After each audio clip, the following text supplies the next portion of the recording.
Hello, everyone, and welcome back to our virtual Mishnah Berurah share. We're holding Mishnah Berurah Chelik Gimel, and Mirz Hashem today we will be learning Daf Tzadik Hey Amud Aleph. We are continuing to learn Hilchos Shabbos. We pick up today on the very bottom line of the Shulchan Aruch on Tzadik Dalet Amud Beis, in the middle of Siman Shin Hey Sif Aleph, end of the bottom line by the words V'chamora Luva. Our learning should be as chus for Achenu Kol Beis Yisrael, Hanesunim Batzara Ubashivya, Ha'imdim Bein Bayam Ubein Bayabasha, Hamakayim Yerachem Aleihem V'yetzihem Yitzara L'Rvacha Me'afela L'Oira U'Mishibad L'Geula Hashta Bagala V'Zman Kariv and Emar Amen. Our learning should be as chus for Shalema from Shemeir ben Esther Fradel, Yitzchak ben Tzion ben Dusha, Tzvi ben Leah Miriam, Chava Hadassah bas Razel Serel, Devara bas Shosha Bina, Rivka bas Shira Leah. They should have Refuah Shalema B'Sar Shar Chayil Yisrael. Our learning should be a schus. The Rabbeinu Shalom should watch over all of our brothers and sisters who find themselves in harm's way. B'chol Makom Shehem. So here in Shin Hey, we're discussing Bameh Behema Yoitzeis B'Shabbos. For all you ranchers and farmers out there, what is your animal allowed to go out with on Shabbos and what not? A Yid has a chiyuv of shvisas behemtoi. Our animals are not allowed to perform malacha on Shabbos unless they're performing malacha distinctly for themselves. The example that I gave yesterday, an animal is allowed to graze on Shabbos, even though when the animal grazes, it's uprooting grass from the ground, which would be an Isser Malacha on Shabbos. It's an Av Malacha, but an animal is allowed to do that. The animal is eating. But animals are not allowed to do Malacha otherwise on Shabbos. We're mechuyev to prevent them from doing Malacha. So when it comes to animals wearing something on Shabbos, we have to be concerned with the animal performing the malacha of haitzah, what we know as carrying. And therefore, we need to know what is an animal allowed to go out wearing, what is an animal not allowed to go out wearing. We began this in the previous share in Sif Aleph. The Mechaber told us that an animal is allowed to go out bearing something that guards it, protects it. The animal is allowed to go out with such objects. Continuing on that theme, says the Mechaber, V'chamora luva, a Luvian donkey. So a donkey that comes from the place called Luv, Befaga de Parzala, is allowed to go out with an iron bit. So the bit is a, do I have a pen here handy? Apparently not. But the bit is an iron bar that goes into the animal's mouth. It's drawn back, it's got rings and then straps on the side. It's something that is pulled back into the back of the animal's mouth. It's actually quite a bit of science that's involved with a bit. I was looking into it, and there's a lot of science that goes into a bit.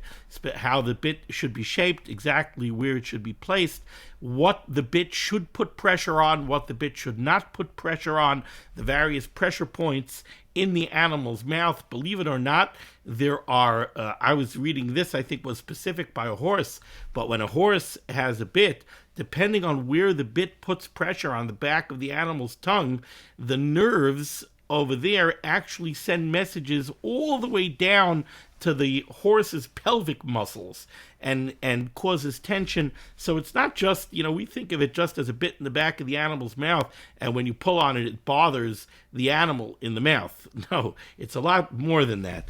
But in any case, this Luvian chamor, this Luvian donkey, is allowed to go out with an iron bit, Tahainu briga, says the Mechaber. Another word, another name for this paga de parzala, this iron bit, is a briga. Says the Mishnah Berurah on the bottom of Tzadik Dalet Amud Beis. Ois Katan Hey. Befaga de parzala, hainu beprumbia hakasav besif gimel. We're going to see the Mechaber in Sif Gimel also refer to this paga de parzala, which he calls here also a briga. Later on, we're going to refer to it as a prumbia, which is, by the way, the general term that we seem to use in the Gemara for a bit is a prumbia. So, hainu beprumbia hakasav besif gimel. Now, says the Mishnah Berurah, you should know v'dafka chamora luva. It's only the Luvian donkey that is allowed to go out with this iron bit. Aval chamar acher loy, but your standard donkey cannot go out with an iron bit. Why? Tehevelei etzloi nitirusa yiserasa. A regular standard issue donkey does not need the same level of shmira as a Luvian donkey. And therefore, for a standard donkey, the iron bit would be a nitirusa yiserasa. It would be excessive shmira, and that would elevate the iron bit to be a masui. It's a level of shmira that this animal does not require. So it's extraneous, then it becomes a masui. This the Gemara tells us the Chamara Luva that this Luvian donkey yoitze af ba'afsar, it could also go out wearing a halter. The halter is a series of straps that goes on the animal's head. It's strapped around the animal's mouth. It's strapped across the top of the head, the back of the neck. So it's a halter. And you would attach reins or a rope to the halter. So this Chamara Luva could also go out with an afsar, shehu kivisteroi, which is also called a kivisteroi. Now we have to be very careful how we read the Mechaber over here. I'm going to read the Mechaber the way the Mishnah Berurah tells us we're supposed to read the Mechaber, which is... I misread this, by the way. I skipped a word, a very critical word. So I'm going back into Mechaber for a moment. The Chamora Luva bepaga de parzala dahainu briga. The Luvian Chamor is allowed to go out with the iron bit, which is called a briga. The Hagomel, and a camel, ba'afsar. A camel could go out wearing an afsar. A Chamora Luva does not wear an afsar. We'll see that in the Mishnah Berurah. A Chamora Luva, an afsar, would not be an adequate shmira for a chamora luva. A chamora luva needs the iron bit.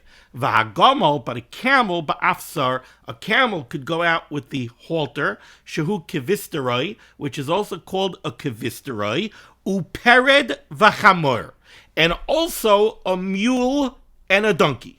A mule and a regular donkey, not a Luvian donkey, a mule and a donkey could also go out with an afsar. So the way you read this, again, let's be very careful.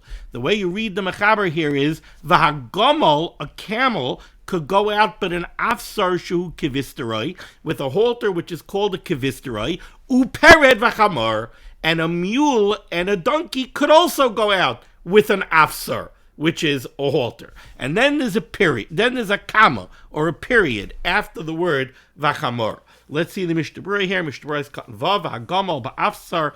The camel could go out with the halter. Avaloi bismama de parzala.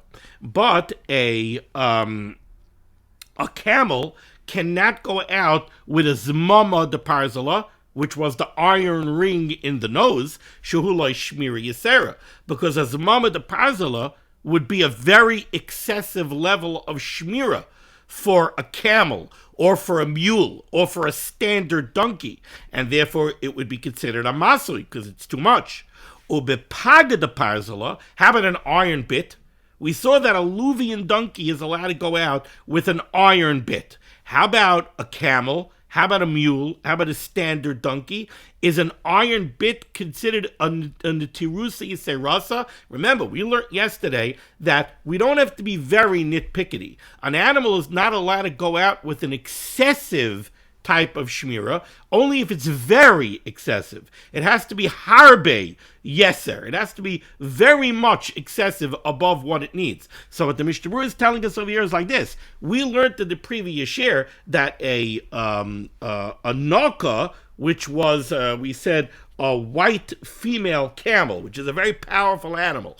A naka goes out with an iron ring, with his mama de parzala. We learned today that a chamora luva, the Luvian donkey, goes out with an iron bit. A camel, a mule, a regular donkey, they go out with a halter. To use an iron ring on such animals, that would be very excessive. So by these animals, that would be a masui. But how about the iron bit? The iron bit is a step down from the iron ring, but it's a step above the halter. Is that too much excessive?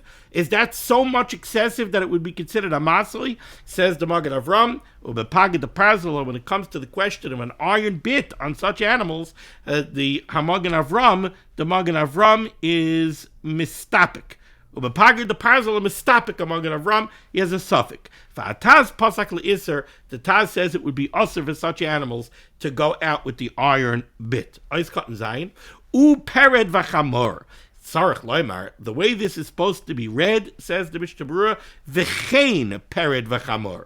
Really, after the word kivisteroi on the top line in the Mechaber, it should say v'chein. So it should read v'hagamol ba'afsar. A camel could go out with a halter, shehu kivisteroi, v'chein pered v'chamor. And so too a mule and a donkey go out with a halter. Dahainu shegam heim yoitzim ba'afsar. Aval beresen. But to use a resen, shehu prumbia, which again is the iron bit, asurim lotzes, it would be aser for the pered and the chamor. Ukemoisha kasam b'siv gimel linyan chamor v'huadin pered. Okay, now we go weiter on the top line. Visus, a horse, yoitzim ba'afsar, could go out with a halter. Oy beresen shehu prinoi, or a resen. What's a resen? Let's take a look here at the Mishnah Berurah. Says the Mishnah Berurah, Ches v'sus yoytzei kein tzarich loymar di'ilu chamar also beresen. A chamar would not be allowed to go out with a resen. It's the sus that's allowed to go out with the resen. Ois katan tes shehu prinoi. This resen is also called a prinoi. Hainu briga hanal shehu prumbia. This again is the briga and the prumbia, which is the iron bit. Ola b'sheinenu karin tzayim. We call it a tzayim. V'avsar hu marsha karin avritz. Okay. Now, why is it that the Mechaber calls the resen by the sus? He calls it a prinoi. He calls it a resen and a prinoi. And by the chamor luva, he calls it a parga de parzala and a briga. Because according to the Mishnah Berurah, the parga de parzala, the briga, the resen, and the prinoi all seem to be the same thing. They're all iron bits. Now, it could be that the reason they have different names, because again, if you do some research into this, you'll find out that a bit is not a bit.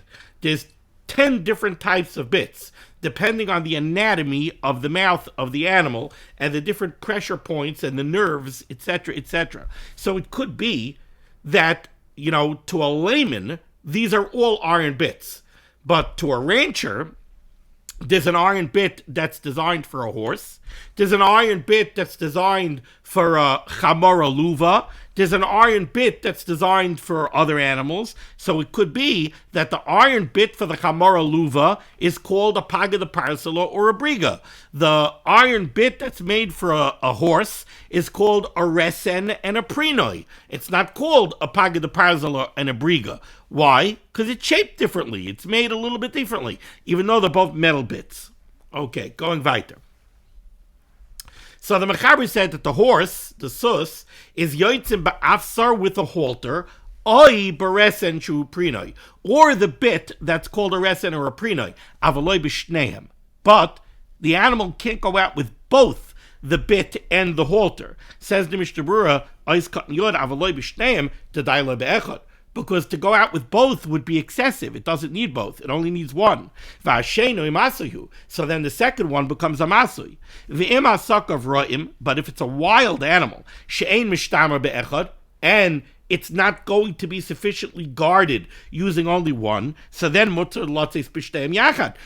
it could go out with both. The Mordechai says the bottom line is that these are general rules. They're not hard, fast rules. If you have a very powerful animal, a very powerful mule, you have a mule that's extremely strong and it's extremely wild, so then it's going to need a higher level of shmira. Maybe you have a mule that's going to need a parza, a zmama de parzala. Maybe it's going to need an iron ring. So then you're going to be allowed to use an iron ring. You have to know what the needs of that particular animal are. Continues the Mechaber, second line down. Umuter likroi chevel ha'afsar. It's an interesting halacha. So he said that, let's say the sus is yoitzim ba'afsar. It goes out with the halter. And I described to you that halter is around the head of the animal. Now they would take reins or take a rope and they would attach it to the afsar. So you could lead the animal with it. Says the Mechaber, Umuter likroi chevel ha'afsar, you could take the rope that comes off the afsar, the reins, you could wind it, saviv tzavara, around the neck of the animal, v'teitzei, and the animal could go out with it. So now, this is very practical. When you have a halter on the animal, and you have reins that are attached to the halter, so when you're riding the animal, you're holding the reins. When you're leading the animal, you're holding the reins. But what do you do with the reins when you're not? Now, you could unclip the reins, but let's say the reins are attached to the halter. Let's say they were even tied to the halter. With a kesher shel kayama, you can't open it on Shabbos. What do you do with the reins? You just have the reins dragging around. Maybe the animal could trip on them. So what do you do with the reins? You wind the reins around the animal's neck. Now, the question is, once you wind the reins around the animal's neck, what's the status of those reins now? Is it serving as a malbush to the animal? Is it a takshit to the animal? What is it? Why is it not a masui? That's the chiddush that the Mechaber is telling you here. The Mechaber is telling you a chiddush, umuter likra chevel afsar saviv tzavara v'teitzei. You should know you're allowed to wind the rope or the reins around the animal's neck, and it could go out with it. Now, why is that? Says the Mishnah Berurah Katan Yud Aleph. This is actually a little complex. Says the Mishnah Berurah, Umuter dafka be'elu shemutarim latzeis ba'afsar. First of all, you need to understand that when the Mechaber says that you're allowed to wind the rope of the afsar around the animal's neck, that's only by animals that are allowed to go out wearing an afsar, wearing a halter. So like the camel, the mule, the donkey, the horse. Mutter gam likrach saviv tzavara chevel hayotzei mimenu imhu arich. Now, the Mechaber is telling you you're allowed to take the rope and you're allowed to wind it around the neck of the animal. Avol para, but let's say a cow. A cow is not allowed to go out wearing an afsar because a cow doesn't need an afsar. Drive in upstate New York, look at the farms that have cows. The cows wander around. They don't wear an afsar. They don't wear a halter. So you're not allowed to put a halter on a cow. Aval para asur lotzis ba'afsar. And since the cow's not allowed to go out with the afsar, v'chein likra chevel saviv tavara, you're also not allowed to take a rope and wind it around a cow's neck. Lefishi mishtameres balavachi. Because a cow does not need not an afsar and not a rope for shmirah. So you're not allowed to use them. Now, ois katan yud beis, saviv tzavara. So the Mechaber is telling me you're allowed to take the rope and wind it around the animal's neck. Me Rashi v'Ran mashma, for the words of Rashi and the words of the Ran in Masechta Shabbos, it is implied the afal gav shekoruch b'choizik saviv tzavara. Even if you take the rope or the reins and you wind it tightly around the neck of the animal, and therefore, she'ein adam yachal lahachnis yadav, it's so tight around the neck of the animal that you cannot get your hand in between the rope, bein afsar, between the halter, or meaning the rope of the halter, litzavar, and the neck of the animal, she'tein noyach li moshech kishayirtze, so that you should be able to pull the animal by it, afilu hachi shari. It's still mutter. In other words, again, the Mechaber is telling us a chiddush here. The Mechaber is telling us a chiddush that an animal that's allowed to go out with a halter and an animal that's allowed to go out with a halter with a rope attached to it, right? So we understand the halter. The halter is there for the shmirah of the animal. We understand the rope. The rope is also there as a shmirah for the animal. It's what you use to lead the animal, to guide the animal, to tie up the animal. But now you're taking the rope and you're winding it around the animal's neck. All right. Why are you allowed to do that? Why is the animal allowed to go out with the rope tied around its neck? So one explanation might be, let's say you wind the rope around the neck and it's a little bit loose, right? So imagine, I want you to picture in your head, you have the animal and it's got a rope coiled around its neck, but it's loose. Well, then you could take your hand, you could take your fingers, and you could insert your fingers between the coiled up rope and the neck of the animal, and you could use it to pull the animal.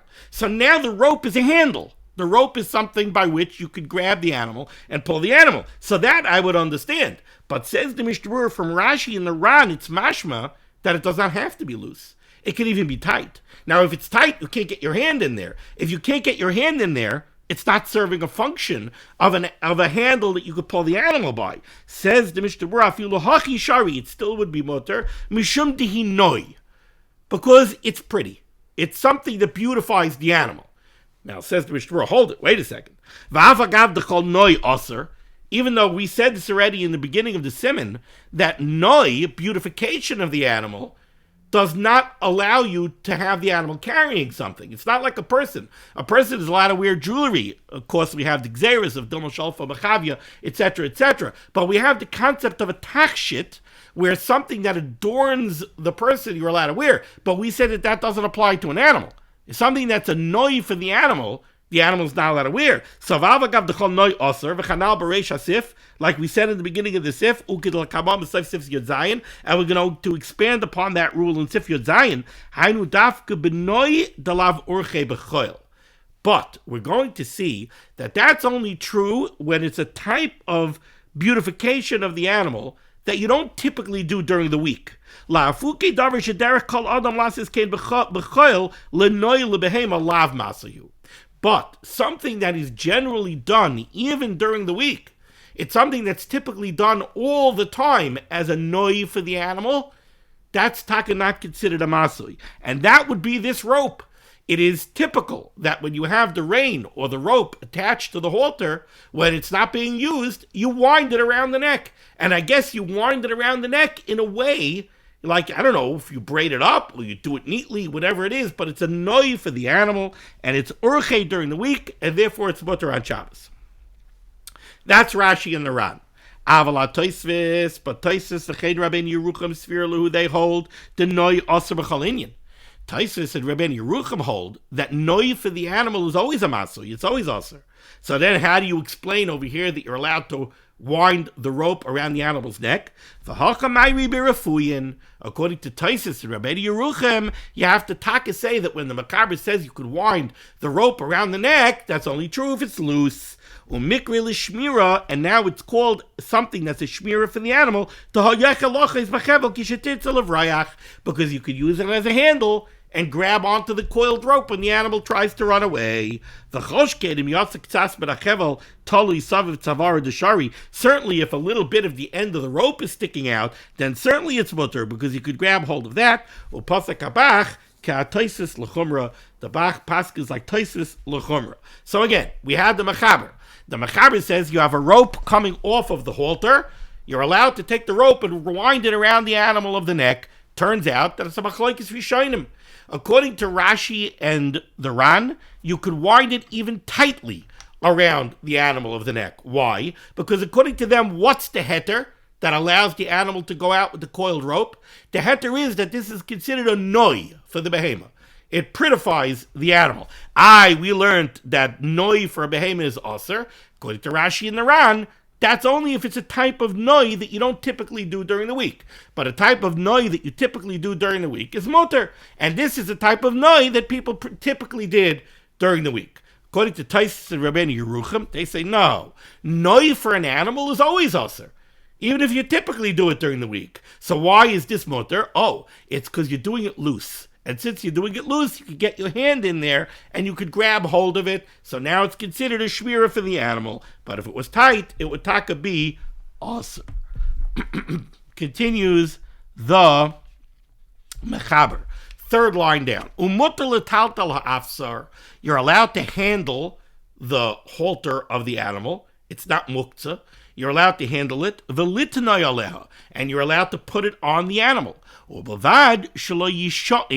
However, when you go to put the halter on the animal, you have to make sure that you don't lean on the animal. It says the Mishnah Yud Gimel ha'afsar, you're allowed to put the halter on the animal, v'chein haresen, and so to the bit, you're allowed to put the bit on the animal. You're allowed to put it in the animal's mouth and then fasten it.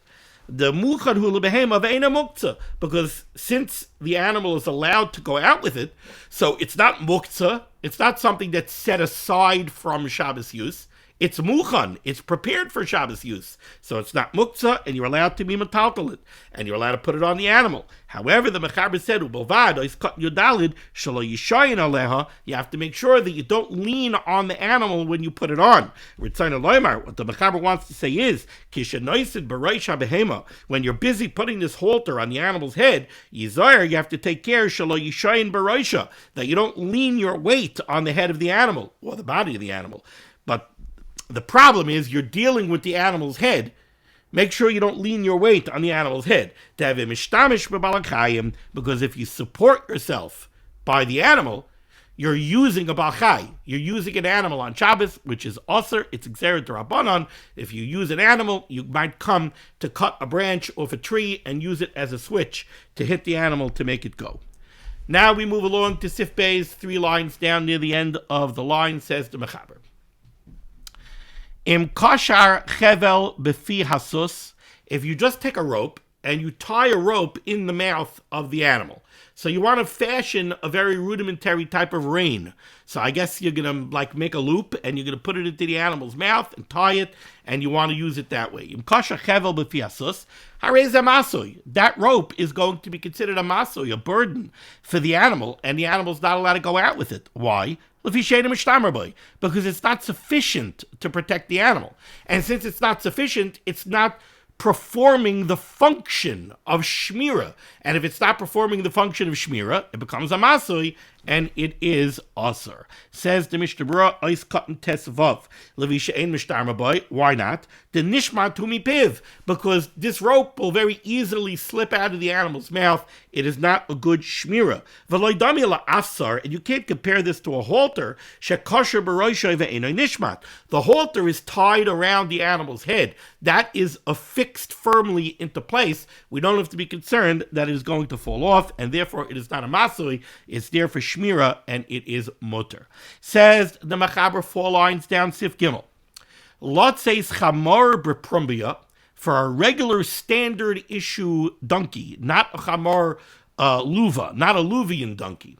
Lot says chamor b'prumbia, for a regular chamor to go out with a prumbia, Pirish, what's a prumbia, resen shal barzel, the iron bit, Osir, that would be Osir. Says the Mishnah Berurah, Tezayin, Lot says, Nizbar b'sefalaf tafka chamor luva mutter boy. Only the Luvian chamor is mutter with the iron bit, because the Luvian chamor is very powerful and requires the iron bit. But for a regular chamor, it's a niturusa yiserasa. It's very excessive, and therefore it is a masui. Sif Dalid 5 lines down, says the Mechaber, Kol behema she'asakeha ra'im. Any wild animal, in other words, it's an animal that is wild beyond the typical specimen of that type of animal. So you have a chamor, but it's a very wild chamor. So you're right, a regular chamor gets a halter, but if you have a very wild chamor that's powerful and wild, like a Luvian chamor, well then you can give it the iron bit. So says the Mechaber, Kol behemish asakeh ram, a wild animal. Aval pi she'ein benois mina tzrichais la'oisa shmira v'hi tzricha, even though other animals of that type don't need this level of shmira, but this one does, mutar l'sisba, it's allowed to go out with what it needs. Says the Mishnah Berurah, Katan Yud Zayin, Kol behema, Valkain, therefore, based on this, afilu para, even a cow, shestama eina tzricha shmira, a cow usually doesn't need any of these types of shmira, ukidl kamam b'sif Yud Zayin, like we're going to say in Sif Yud Zayin, im hi moredes, if it's a rebellious cow, muteris latzes bechevel sav tavara, so then you're allowed to put a rope around its neck. So if this animal needs it, and then it's muter. Okay, moving along to Sif Hey, 1, 2, 3, 4, 5, 6 lines down in middle of the line. Says the Mechaber, Baalei Hasher, types of animals that typically wear collars. Kigoin, for example, Klavim Shel Tzayodim, hunting dogs. The dogs that hunters would keep, they would put collars on them. V'chayois kitanois, or small wild animals. Sheyesh lem kimin etzoda, they would have like a bracelet, a collar. Saviv Tzavaran, around their necks, V'tabas Kivuaba, and there's a ring in the collar, Umachdisen Ba Ritzua, and they put a leash on the ring, Umoishchenoisam Ba, and they use it to pull the animal. A dog with a collar and a leash. Mutter sheyetzu b'sher hakarach al tzavaron. They're allowed to go on. Now this is tricky. What the Mechaber is saying, according to the Mishnah Berurah, is as follows: Mutter sheyetzu b'sher. They're allowed to go out with the collar and with the attached leash, hakarach al tzavaron, with the leash wound around its neck. V'yecholim lamashcham behem, and you're also allowed to pull the animal with the leash. Now let's take a look at the Mishnah Berurah. Says the Mishnah Berurah is cutting Yud Ches. So animals that typically wear a collar, could go and klovim, for example, dogs. V'huadin desus yotzei b'sher. He tells us that a horse also could go out with a collar. Interesting, based on a Mishnah in Masechta Shabbos. Ois cut Yutes, v'chayos ketanois, or little chayos, little non-domesticated animals. Hainu elu de'urchayu b'hachi b'choil. But it has to be a type of chaya that typically would wear a collar and a leash during the week. Aval chosel, but a cat. Did you ever see a cat with a collar and a leash? Now, cats nowadays, a lot of them do wear collars. But did you ever see a cat with a collar and a leash? No, people don't go out with cats with collars and leashes. A cat, says the Mishnah Berurah, a simple rope, a string, would be enough for a cat. So a collar and a leash would be a nitirusa yiserasa. V'zehu la nitirusa yiserasa. This would be very excessive and it would be aser. Kemashba b'gemara sham. Ois katnchaf. The Mechaber said it could go out with the share. Now here's what's tricky. You see, if you look at the words of the Mechaber, if you translate them just the way they're written, it sounds like this. Mutter, it would be mutter, sheyetzu b'sher, that they could go out with the collar, hakoruch al tzavaron, that's wound around its neck. That's not what it means. The collar is a collar that goes around the neck. You don't wind it. So this is talking about the leash. Says the Mishnah Berurah, b'sher hakoruch, with the collar that's wound. Ritzayna loymar, what the Mechaber wants to say is, shaharitzuya hatluya b'sher. It's the leash that's hanging on the collar, that's karuch al tzavaron, that's wound around the neck of the animal. The chanal b'sif katan yud beis, like we saw above already in sif katan yud beis, that the animal is allowed to go out with the rope wound around its neck, and the whole discussion, the whole machlokes rishonim we had, the Rashi and the Ran, and the Taisus and the Rabbeinu Yerucham, ayin sham. Ois Katan Chaf Aleph, says the Mishnah Berurah, v'yechoilin lemashcham behem, you're allowed to pull the animal using this leash, so said the Mechaber. Hainu she'im roitzeh, what the Mechaber is saying is, if you want, yuchal limshoch esal yedei retzuya tluya. You're allowed to pull the dog, you're allowed to pull the animal by the leash. V'ayil kamon b'sif tezayin, however, the Mishnah Berurah cautions us, take a look later on in sif tezayin for greater detail, how exactly you're allowed to use a leash. So we're going to see that there are requirements exactly how you're allowed to handle the leash, how it could hang from your hand, etc., etc. We'll have to see. Giving you a heads up, we're going to discuss that in greater detail in Sif Tes Zayin. Moving along to Sif Vav, says the Mechaber. Elim, rams, yotzim, levuvim, are allowed to go out levuvim. What does levuvim mean? Explains the Mechaber V'hu, Oyer shekoishrim lehem tachas zachrusam. This was a leather patch that you would bind to the animal underneath the animal's male organ. So you have a male animal, you would take this leather patch and you would bind up the animal's male organ to the body. Why? What's the purpose of this? Shalo yalu al hanekevos, to prevent it from mating with the female animals. There are times that you don't want the animal mating with the females. There are times that maybe you don't want a specific male to mate with the females. So you bind up the male organ so it cannot do so. And female sheep could go out shechuzos.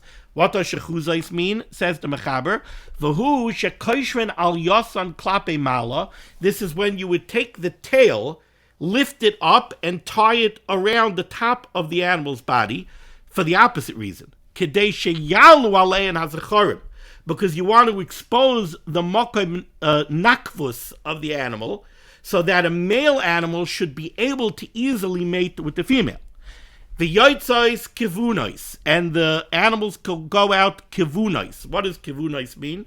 V'hu shekoishrim beged svivan, you could tie a sweater or some kind of a beged around the animal, around the sheep, lishmar atzemer, to protect the wool, sheyia noki, in order to keep the wool clean. Now, this last entry that we had here, that you're allowed to tie a beged around the sheep in order to keep the wool clean, this is going to need some explanation, right? Because what purpose is this beged serving? It's not protecting the animal. It's not there to conceal the animal. The animal doesn't need concealment. It's not serving the animal in any way. Who's it serving? It's serving the owner. The owner wants the wool to be clean. So he's tying a beged around the sheep in order to keep the wool clean.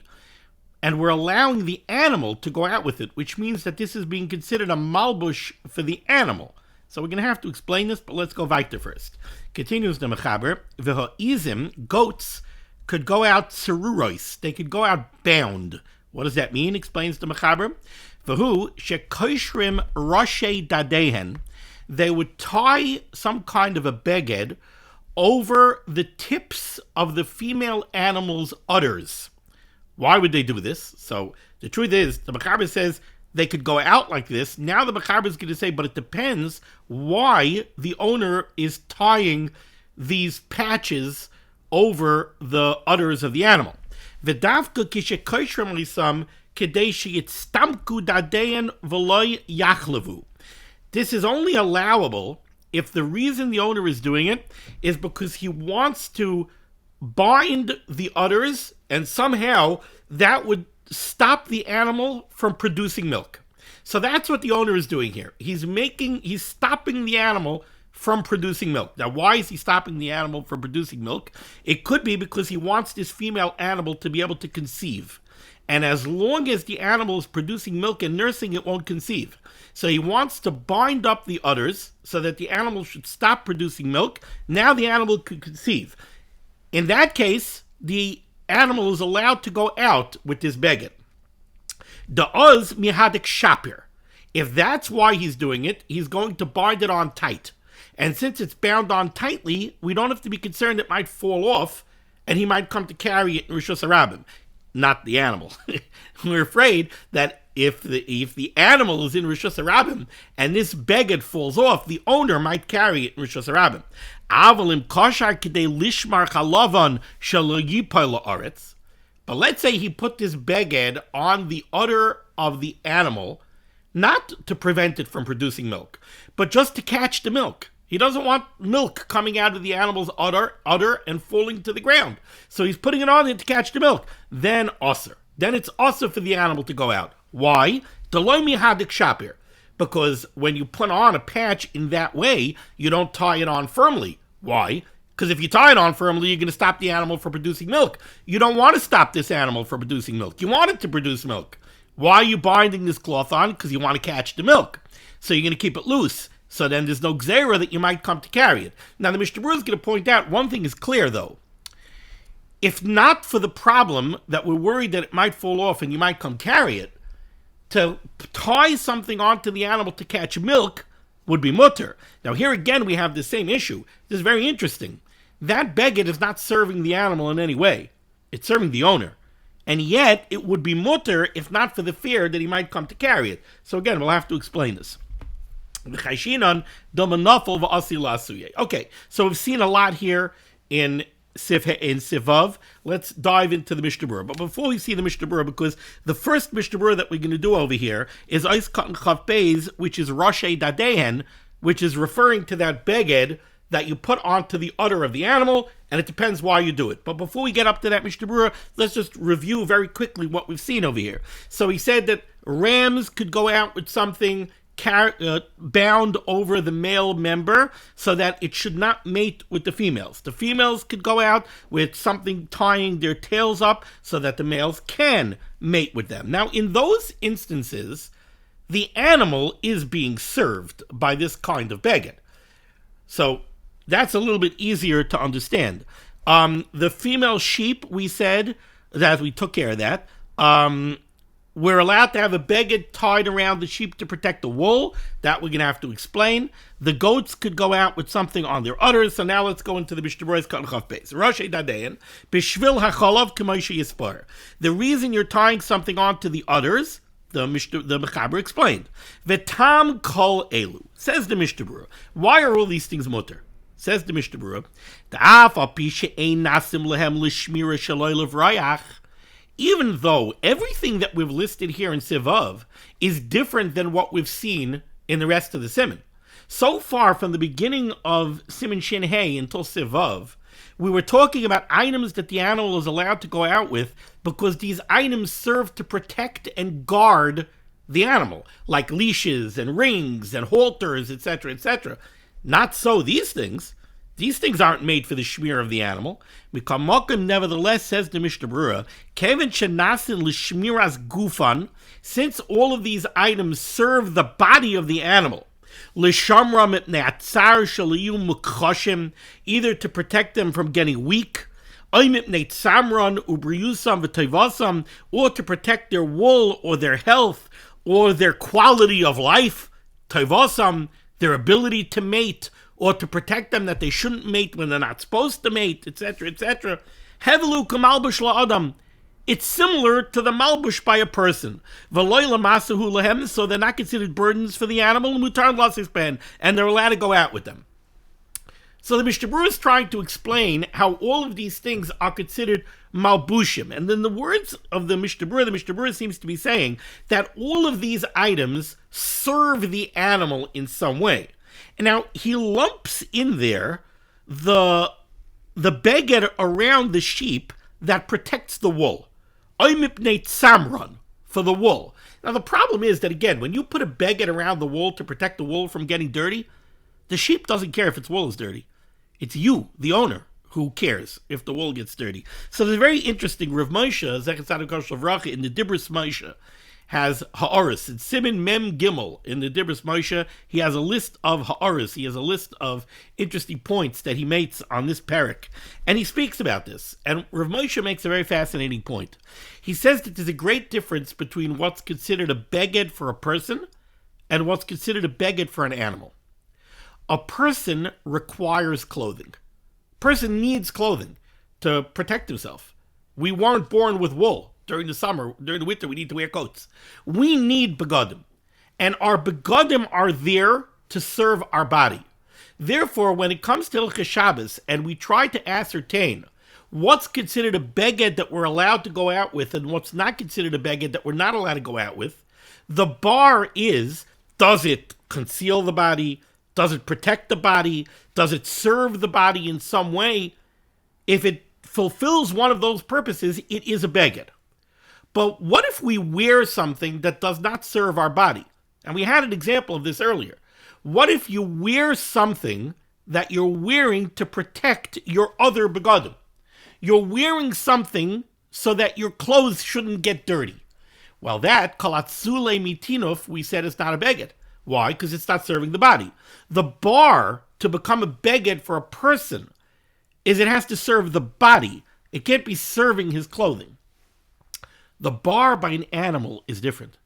An animal doesn't need begadim. An animal doesn't need begadim at all. So what constitutes a beged for an animal? A lot of the begadim that an animal wears are not there to serve the guf of the animal. They're there to serve the purpose of the animal's owner. So yes, an owner of a sheep will wrap the animal to protect the wool from getting dirty. But that's what a lot of the begadim of an animal are. You can't right away just jump to conclusions and say that what makes a beged for a person is what makes a beged for an animal. No, they serve two different sets of purposes. Begadim for people are there to serve the guf of the person. A lot of the begadim of an animal are not there to serve the animal. They're there to serve the purposes of the owner. So the sweater that protects the cleanliness of the wool is a beged for the animal, because it's there to serve the purposes of the owner. The pouch that catches the milk is there to serve the purposes of the owner who wants to save the milk. So it's considered a beged, even though it doesn't really serve the animal. Okay, let's try to tie up over here. Continues the Mishnah Berurah. He says, "V'ayla kamam sifyud aleph, the oiser leizim lotzes bekisha b'dadein shetoli oleh kedei shelo yisritu dadein b'koitzim." Very interesting. We're going to learn later on in Sifyud Aleph that if you have an animal and the udder is very large, and you're afraid that the animal's udder is going to get scratched when it walks around by thorns, etc., etc., so you want to cover it with a beged, the animal's not allowed to go out with it. Now, wait a second. That's mamish there to serve the body of the animal. You would think that lechera for sure has to be a beged, and yet we say the animal's not allowed to go out with it. Says the Mishnah Berurah, you have to say Mari Hasam shoyutzrichen oid lahacholov. You have to say that the reason it was usher over there is because yes, the owner of the animal wants to protect the udder of the animal that it shouldn't become injured, but at the same time he still wants the animal to produce milk. So therefore, he's going to tie it on only loosely. And since it's going to be loose, we have to be worried it might fall off and he might come to carry it. Okay, we're going to have to stop over here and continue next time with Siv Zion. Thank you so much for joining me for Liman HaTorah. The source of Liman HaTorah should be Megan against Klal Yisrael. The Baruch Hashem should send Yeshua's refuahs, Parnaset, Shaduchim to all those in need. We should be Zaychet to see the Bias Kal Tzedek. B'meher of Yameinu. Amen. Be well.